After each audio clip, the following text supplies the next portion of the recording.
Bienvenue à tous, c'est InfoSoir. Voici les titres de ce jeudi. Une nouvelle architecture gouvernementale avec de grands départements organisés en pôles, le tout pour un gouvernement d'action et une obligation de résultat. Nous reviendrons sur cette nouvelle mouture et sur ces nouveaux profils qui font leur entrée dans l'exécutif.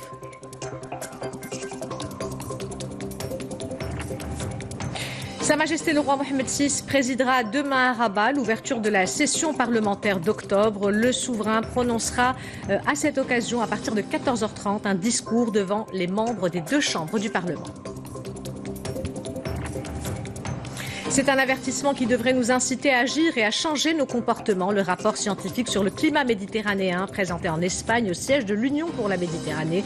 Ce document a été élaboré par un réseau de plus de 80 scientifiques.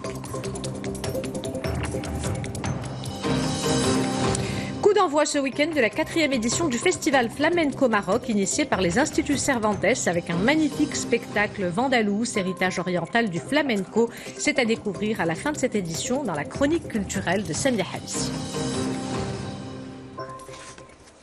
Madame, Monsieur, bonsoir. Efficacité, synergie et cohérence, mais surtout qualification, autant de critères qui ont primé dans la nouvelle mouture de l'exécutif annoncé hier. 6 nouveaux visages ont fait leur entrée dans l'équipe de Saïd El Athmani. 6 compétences aux côtés de profils plus expérimentés qui vont tenter d'apporter de l'innovation et de la créativité dans les départements qui leur ont été confiés.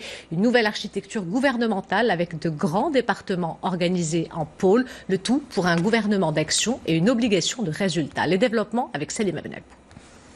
De tous les gouvernements qui se sont succédés ces 50 dernières années, celui-ci est de loin le plus resserré. 11 changements à noter. Le premier, le plus flagrant, l'équipe gouvernementale de Saïd El Athmani compte 23 membres contre 39 auparavant, quasi 2 fois moins, dont 6 nouveaux entrants. Pas d'entrée groupée, mais une arrivée au compte-gouttes sans arrêt très brièvement devant les journalistes, à l'image de Nadia Fattah El-Alaoui. Sa nomination au ministère du Tourisme en tant que première femme à y accéder est un beau symbole. Khalid Aïd Talab est le nouveau ministre de la Santé. En succédant à Abdelahad Fassi Fihri, Nezha Bouchareb est la nouvelle ministre de l'Aménagement du territoire national. Mohamed Amkraz est le nouveau ministre de l'Emploi et de l'Insertion professionnelle. Hassan Abiaba, nouveau ministre de la Culture, ajoute à son portefeuille la jeunesse et les sports. Il est également le nouveau porte-parole du gouvernement.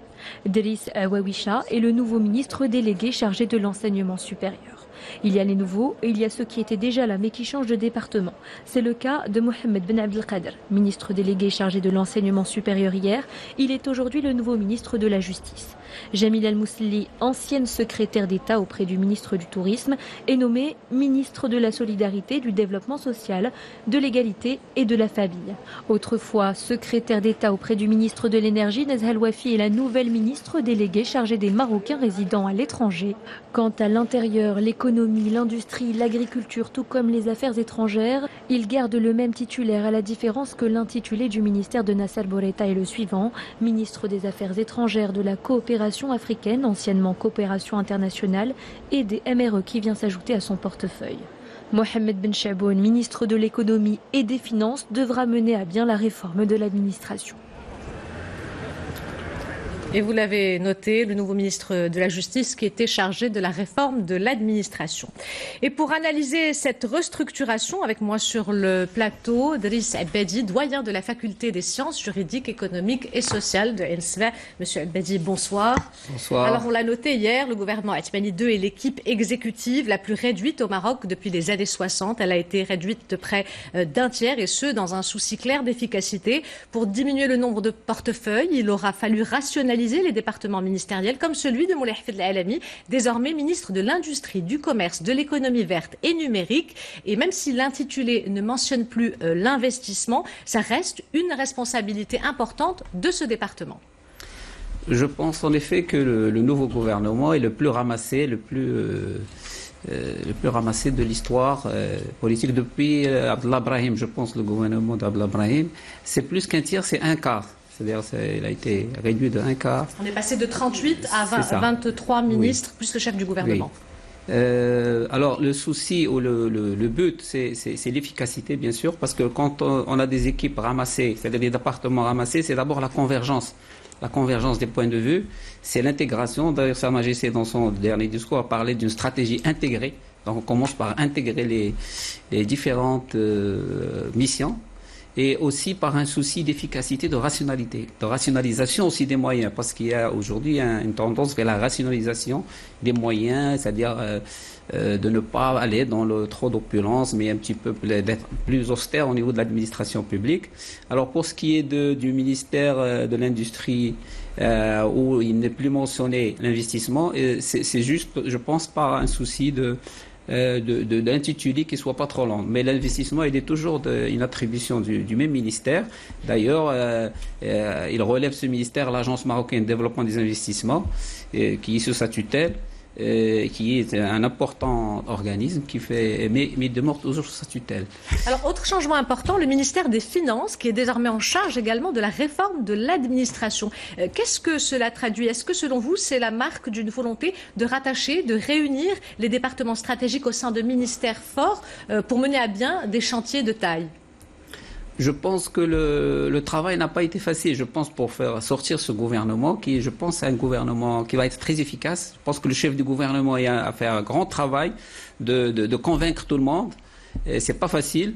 Alors, rattacher l'administration, la réforme de l'administration publique aux finances signifie, je pense, le gouvernement veut signifier que la fonction publique ne sera plus une fonction nationale, puisqu'elle va être régionalisée. C'est-à-dire, prochainement, à l'avenir, les recrutements au niveau de la fonction seront au niveau de la région. Donc, il n'y a plus de raison qu'il y ait un département de la fonction publique nationale. Et puis, rattaché aux finances, parce que c'est surtout la réforme administrative. C'est-à-dire tout ce qui est simplification des procédures, numérisation, etc. Et ça coûte de l'argent. Donc, les finances, c'est une question de coût. C'est lui qui va supporter la réforme, la modernisation de l'administration. Par contre, tout ce qui est fonction publique nationale, recrutement, ça va être régionalisé.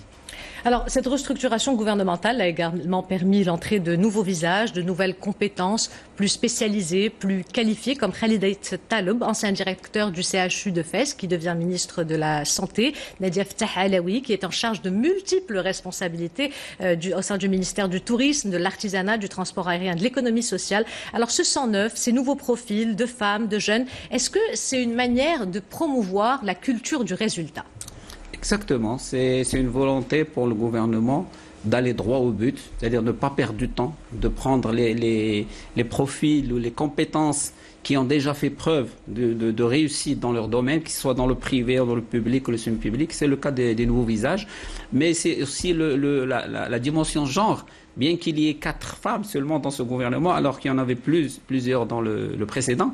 Dans le précédent gouvernement, la plupart Elle était secrétaire d'État. Elle était secrétaire d'État et n'avait aucun pouvoir. Elle n'avait pas de délégation. Or, aujourd'hui, ce sont 4 ministres. Dans des départements stratégiques. Voilà.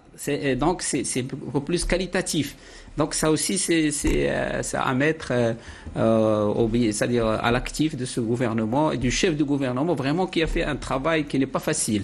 Et il y a aussi des profils comme le président de l'université Hawaïn, qui est un profil ou une touche anglo-saxonne un petit peu, qui va être introduite dans notre système d'enseignement supérieur avec la réforme du bachelor, etc. Donc, il y a une tendance vers cela.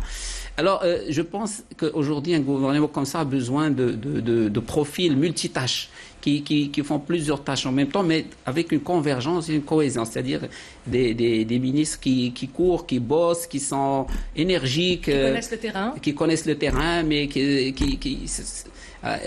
c'est fini le travail où on est là, on fait pas de vagues, c'est plat. Non, maintenant c'est pour ça qu'on a gardé d'anciens ministres qui étaient un petit peu impopulaires parce qu'ils bossaient beaucoup. Il y a notamment celui de l'enseignement, l'éducation nationale, celui de l'industrie, alors qu'ils ont eu beaucoup de détracteurs, mais cela veut dire qu'ils bougeaient beaucoup. Donc maintenant, plus les responsables ont détracteurs et seront populaires, ça veut dire qu'ils bougent, parce qu'ils osent, ils prennent des risques. Voilà donc les profils qu'on attend, que nous attendons nous aussi. Monsieur Abedi, merci d'avoir pris le temps de répondre à nos questions et d'avoir répondu à notre invitation. C'est moi qui vous remercie. Et parmi les 6 nouveaux profils qui font leur entrée dans l'exécutif, Khalid Ait Talob, nommé ministre de la Santé, ce technocrate chirurgien de profession connaît bien le secteur qui lui a été affecté. Diplômé de la faculté de médecine de Rabat, il occupait depuis 2009 le poste de directeur du CHU Hassan II de Fès. Le portrait est signé Mahdi Sofiane et Sarah Jabi. C'est au ministère de la Santé qu'a eu lieu la cérémonie de passation des pouvoirs entre Khalid Ait Taleb et Anas Doukali. Après plusieurs années à la tête du centre hospitalier universitaire Hassan II de Fès, Khalid Ait Taleb est le nouveau ministre de la Santé, un chirurgien et professeur de médecine salué par ses pairs qui mettent en avant sa compétence et son abnégation. Le professeur Khalid Ait Taleb est un professeur de médecine, sa spécialité est la chirurgie. Il dispose d'une grande compétence scientifique et administrative, il est l'homme de la situation. C'est vrai que le secteur de la santé présente énormément de défis parce qu'il va falloir remettre un peu de confiance du citoyen dans le secteur, dans l'hôpital public, aussi bien public que dans le secteur privé. Ce n'est pas une tâche facile, mais je pense, connaissant le professeur Ait Taleb, en tant qu'administrateur et que gestionnaire, qu'il est capable d'assurer le défi. Originaire de la région d'Agadir, Khalid Ait Taleb est âgé de 55 ans. Diplômé de la faculté de médecine de Rabat, il a été élu en 2016 à la présidence de l'Alliance des CHU du Maroc. En tant que directeur du centre hospitalier universitaire Hassan II de Fès, il a démontré sa compétence et sa capacité à identifier les dysfonctionnements du secteur de la santé.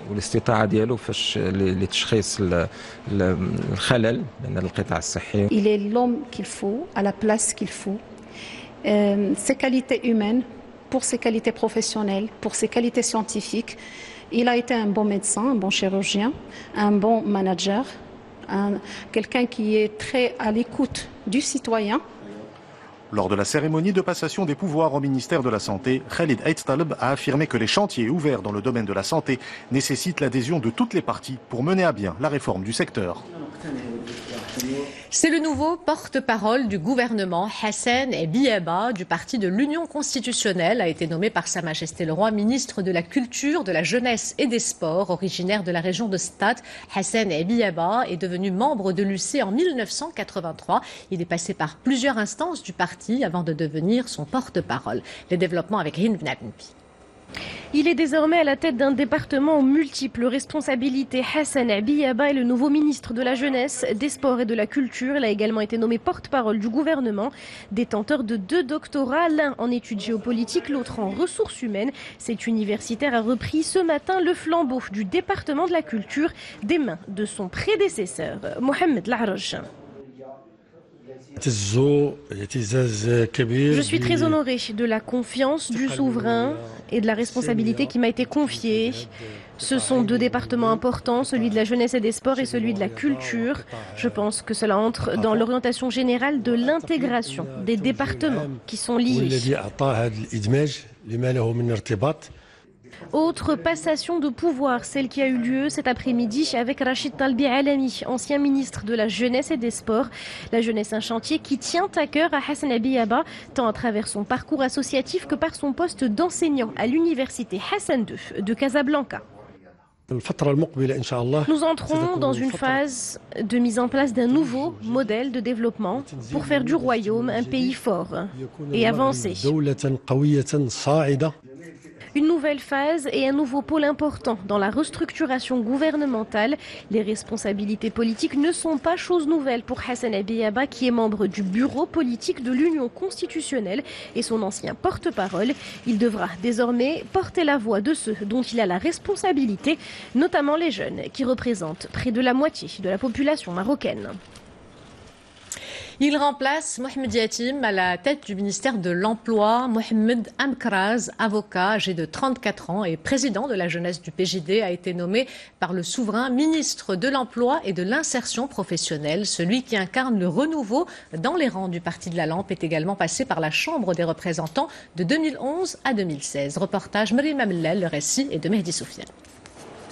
Mohamed Amkraz est le nouveau ministre de l'Emploi et de l'Insertion professionnelle. La passation des pouvoirs avec le ministre sortant a eu lieu au siège de ce ministère qui doit mener à bien des chantiers importants avec les différents partenaires sociaux.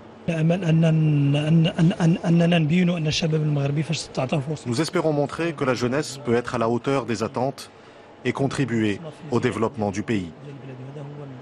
C'est un message crucial. Le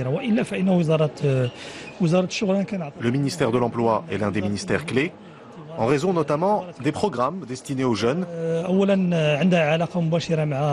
Nous allons œuvrer au développement de ces programmes.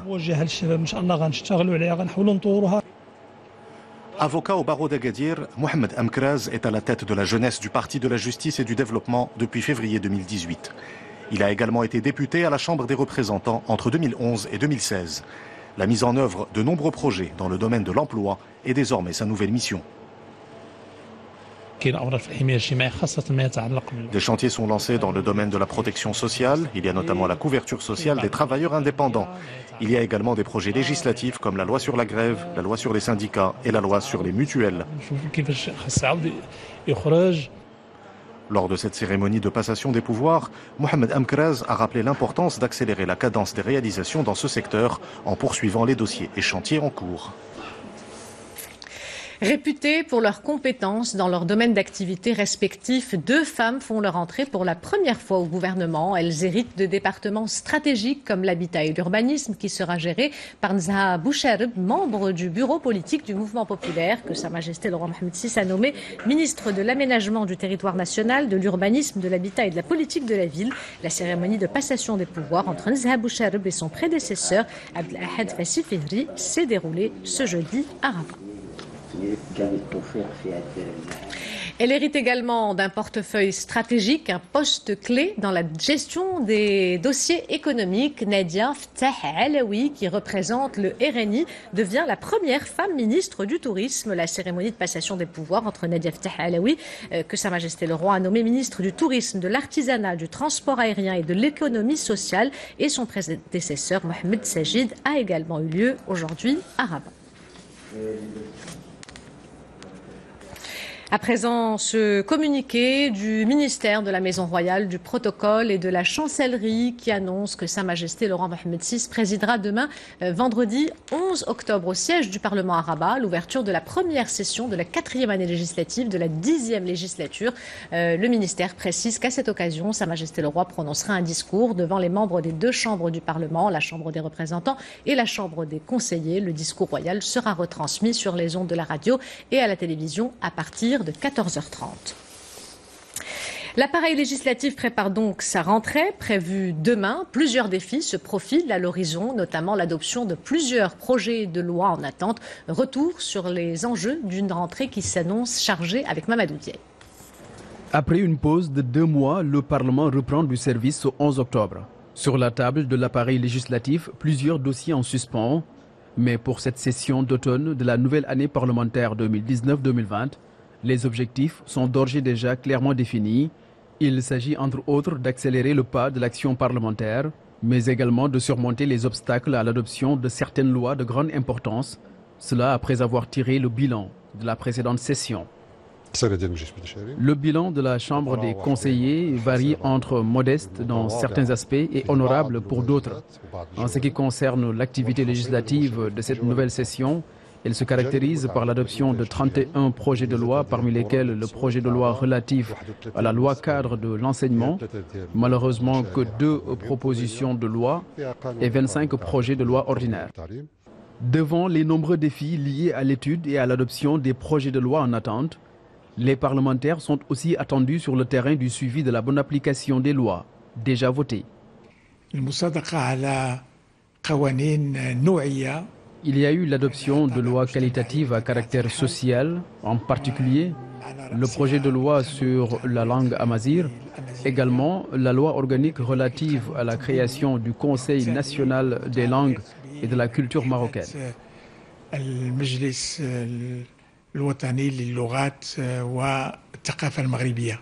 En lettres capitales dans l'agenda parlementaire de cette nouvelle session, il y a le projet de loi de finances 2020, le projet de loi cadre de la réforme des impôts ou encore le projet de loi portant révision du code pénal. Le secrétaire général de l'ONU signe un nouveau rapport à charge contre le Polisario. Antonio Guterres a de nouveau appelé dans son rapport sur le Sahara marocain au respect de la fluidité du trafic commercial et la circulation des personnes et des véhicules à Guergueret. Antonio Guterres est également félicité dans son rapport au Conseil de sécurité sur le Sahara de la pleine et entière coopération du Maroc avec la MINURSO. Il a par ailleurs fait état d'un risque réel d'attaque terroriste dans la région et exprimé sa grande préoccupation par rapport à ces menaces en raison de la prévalence d'acteurs malveillants dans la région sahélo-saharienne. Je vous le disais en titre, c'est un avertissement qui devrait nous inciter à agir et à changer nos comportements. Le rapport scientifique historique sur le climat méditerranéen, présenté en Espagne au siège de l'Union pour la Méditerranée, ce document élaboré par un réseau de plus de 80 scientifiques appelle à une réponse concertée et des actions urgentes. C'est un reportage de nos envoyés spéciaux, Nadia Lioubi, Amin Haddou, le récit est de Oussama Bkali. Préparer l'avenir, voici le mot d'ordre de la 4e édition du Forum régional de l'Union pour la Méditerranée qui s'est tenu ce matin à Barcelone. À l'occasion, l'organisme a présenté quelques-unes des principales conclusions d'un rapport scientifique exhaustif sur l'impact du changement climatique et environnemental en Méditerranée. Fruit du travail conjoint de plus de 80 scientifiques, ce rapport tire à nouveau la sonnette d'alarme. La hausse du niveau de la mer est prévue pour plus d'1 mètre à l'horizon 2100. Notre rôle est d'encadrer ces efforts, de construire des projets s'inscrivant dans l'avenir et de mettre en avant l'importance de cette cause pour les décideurs de la région. Aujourd'hui, la Méditerranée est l'une des régions souffrant le plus du dérèglement climatique. Véritable trésor de biodiversité et de richesse naturelle, la mer Méditerranée connaît un dangereux accroissement de l'acidité de ses eaux. Conjugué à la hausse des températures, cela a eu pour effet la disparition de plus de 40% des grands prédateurs et mammifères marins. Et on va discuter encore avec les décideurs les conclusions principales. Pas pour les modifier, mais pour se rassurer que ces conclusions sont bien comprises par les décideurs, par les experts des différents ministères et tout ça tout autour de la Méditerranée. Et alors que l'Union pour la Méditerranée estime à plus de 150 millions le nombre de personnes confrontées au manque d'eau, le rapport annonce une baisse de 15% des ressources hydriques. Cette baisse contribue également au déclenchement des feux de forêt, détruisant l'un des derniers remparts contre la désertification. C'est le grand jour. Dans quelques minutes seulement, le trophée Tilila va dévoiler ses grands vainqueurs. Vous le savez, le prix organisé par le comité parité et diversité de 2M récompense des spots publicitaires qui valorisent l'image de la femme marocaine. Ce matin à Casablanca, le jury au complet s'est réuni pour délibérer et désigner les gagnants de cette 2e édition. Rita Saha et Abdelfatah Moumen étaient sur place. Dans une ambiance très bonne enfant, Amina Al-Mrini, Leila Slimani, Cyrine Sherif ainsi que leurs collègues masculins viennent de faire le premier pas vers la dernière ligne droite de Tilila. Et avant d'entamer les choses sérieuses, les membres du jury, au complet pour la première fois, s'accordent quelques minutes de détente, l'occasion pour certains de laisser libre cours à leur créativité. Je suis arrivée de Paris hier et ce matin, je rencontre tout le reste du jury. On est différents, mais en même temps, on a beaucoup d'intérêts communs tous, je pense. Ça peut être à travers les droits de l'homme, ça peut être à travers la communication, à travers la sociologie, l'écriture pour moi. Et je suis sûre que ça va être très intéressant justement de discuter autour des différents spots parce qu'il y aura du débat forcément. Défendre l'égalité, défendre la parité dans notre société n'est pas une mission facile. Et donc je suis curieux, je suis un peu excité dans l'attente de découvrir comment ça a été traité. Grille d'évaluation en main, le débat peut donc être lancé. Après un brief complet des organisateurs de l'événement, les membres du jury découvrent enfin la liste des spots nommés. Les grands vainqueurs devront d'ailleurs répondre à certains critères essentiels. La publicité en général a des objectifs commerciaux et économiques, mais en même temps elle doit véhiculer des valeurs humaines comme la parité. Je pense qu'en fin de compte, tous ces éléments doivent contribuer au développement de notre pays. Les 10 spots présélectionnés par un premier comité ont été visionnés par le jury. En présence d'un notaire, les délibérations ont eu lieu à huis clos dans quelques instants. Fin du suspense pour les différents annonceurs qui pourront enfin connaître le nom des 3 grands vainqueurs de ce 2e trophée Tilila. C'est le moment à présent de décrypter l'actualité culturelle avec, comme tous les jeudis, la chronique de Samia Halissi. Samia, bonsoir. Bonsoir, Sam. Alors, vous nous présentez ce soir l'ouverture de la 4e édition du Festival Flamenco Maroc avec le spectacle Vandalous, héritage oriental du flamenco. Et oui, dans Vandalous, il y a Andalous et toute l'histoire des peuples qui ont cohabité sur cette terre. Et c'est justement un spectacle qui raconte un peu cette histoire de l'héritage arabe et oriental du flamenco. Le flamenco qui, selon certains, viendrait du mot hispano-arabe flamengu, qui signifie paysan chassé de ses terres, ou selon d'autres, de flamands, en référence aux gitans qui ont combattu pour l'Espagne en Flandre. Voilà pour l'histoire. Oui, aujourd'hui, le flamenco revendique ses origines plurielles et son héritage commun, un art en perpétuelle évolution qui rayonne dans le monde entier et qui procure une émotion universelle. C'est sûr que le flamenco, ça fait bouger. Vous retrouvez ce mystérieux métissage dans Vandalous qui a lancé ce week-end à la Bibliothèque nationale de Rabat la 4e édition du festival flamenco initié par l'Institut Cervantes qui se poursuit jusqu'au 27 octobre à Rabat, Casablanca et Tétouan. Mohamed Lkent pour le reportage, récit Salim Abnabou. Vandalous, héritage oriental du flamenco. Un tourbillon de sons, de danse et de lumière entre les rythmes du luth, des flûtes, des percussions et de la guitare. Sans oublier la grâce à la fois aérienne et bouleversante de la danseuse Elisabeth Lekmouli. Danser avec la oud, c'est finalement pas plus compliqué que danser avec une guitare flamenca. Parce que dans le flamenco, il y a beaucoup de rythmes qui viennent de la guitare arabe et on retrouve cette influence dans la guitare flamenca. Donc le oud a aussi toute sa place dans l'interprétation de la danse flamenca. L'élégance du Moyen-Orient, la passion et la force du flamenco. C'est l'ADN de Vandalous. Un spectacle qui porte en lui l'histoire de l'Espagne andalouse et son creuset culturel. Fruit du talent d'un groupe de musiciens aux inspirations multiples. Nous avons créé notre groupe il y a 5 ans. Nous avons commencé à jouer pour une œuvre théâtrale inspirée du texte de la Hermosa, Khalifa, qui est un ancien opéra mauresque. Nous mélangeons de la musique orientale avec le flamenco. Vandalous remonte aux racines d'une terre, l'Andalousie, et raconte l'histoire d'un art aux accents métissés. L'héritage commun entre Orient et Occident. Ce spectacle flamboyant a ouvert le bal de la 4e édition du festival Flamenco Maroc. On va parler à présent, Samia, d'un scandale, un scandale qui secoue la semaine des Nobel, puisque cette année, le prix Nobel de littérature récompense 2 écrivains qui ne sont pas ex aequo. En fait, le scandale avait eu lieu l'année dernière. Souvenez-vous, Ihsan, l'année dernière, le prix Nobel de littérature n'avait pas été attribué en raison des scandales mêlant accusations de viol et de conflits d'intérêts qui avaient secoué l'Académie suédoise. Eh bien, cette année, c'est 2 pour le prix d'un. 2 prix Nobel de littérature viennent d'être décernés.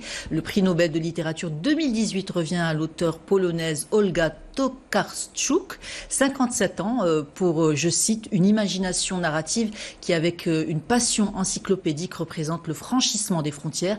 Et le prix Nobel de littérature 2019 est remis à l'écrivain autrichien Peter Handke pour son œuvre influente qui a exploré avec ingéniosité linguistique la périphérie et la spécificité de l'expérience humaine. Peter Handke et Olga Tokarczuk, 15e femme à recevoir cette récompense depuis 1901, succèdent tous les 2 au romancier britannique d'origine japonaise Kazuo Ishiguro, auteur des Vestiges du jour, consacré en 2017. Yassine. On poursuit, Samia, avec vos propositions de sortie et votre agenda. Et on commence, Yahsen, avec du cinéma et un très beau cycle de 7e art français. Du 11 au 13 octobre, la Cinémathèque de Tanger accueille le cycle des réalisateurs les plus populaires du cinéma français, en l'occurrence Claude Chabrol, en présence de sa fille Cécile Maître Chabrol. Mlehi et le déluge, exposé le 15 octobre à la Loft Art Gallery à Casablanca, l'exposition Trésor de l'Islam en Afrique de Tombouctou à Zanzibar, du 17 octobre au 25 janvier, au musée Mohamed VI d'art moderne et contemporain, à la galerie Bab el-Rouah et à la galerie Bab el-Kbir à Rabat. Hakim Daoudi expose du 17 octobre au 17 novembre à la Amadeus Art Gallery à Casablanca. Et enfin, ne ratez pas le concert de Nicola Piovani. La musique est dangereuse, la musica è pericolosa. Nicola Piovani, qui a composé entre autres les bandes son du film oscarisé de Roberto Benigni, La vie est belle. C'est le 17 octobre au Teatro Italia de l'association Dante Alighieri à Casablanca. Et avant de vous rendre l'antenne, Yahsen, je vous présente le dernier livre de Mortzar Chaoui, dit Mots Chaoui pour les intimes, l'amour et paradis. C'est l'histoire d'un écrivain et artiste peintre français en panne d'inspiration qui débarque à Tanger dans l'espoir d'y rencontrer une nouvelle muse humaniste convaincue. Il tombe sous le charme de la ville du Détroit et va s'évertuer à réinventer l'esprit du Tanger international où toutes les nationalités et cultures cohabitaient. SNSC aux éditions. J'arrive pas à lire les éditions. C'est pas grave, on trouvera les éditions. Après une petite recherche. Merci Samia, on se retrouve la semaine prochaine pour une nouvelle chronique culturelle. Avant de nous quitter, je vous rappelle l'une des principales informations de ce journal. Sa Majesté le Roi Mohamed VI présidera demain, vendredi 11 octobre, au siège du Parlement à Rabat, l'ouverture de la première session de la 4e année législative de la 10e législature. À cette occasion, le souverain prononcera un discours devant les membres des deux chambres du Parlement, la Chambre des représentants et la Chambre des conseillers. Et le discours royal sera retransmis sur les ondes de la radio et à la télévision à partir de 14h30. C'est la fin de cette édition. L'information se poursuit sur notre site 2m.ma et sur l'application My2M. Le prochain journal El Massaïa vous sera présenté par Hicham Gharfaoui demain à cette même place. Mehdi Soufiane. Quant à moi, j'aurai le plaisir de vous retrouver lundi. En attendant, portez-vous bien et excellente soirée à tous.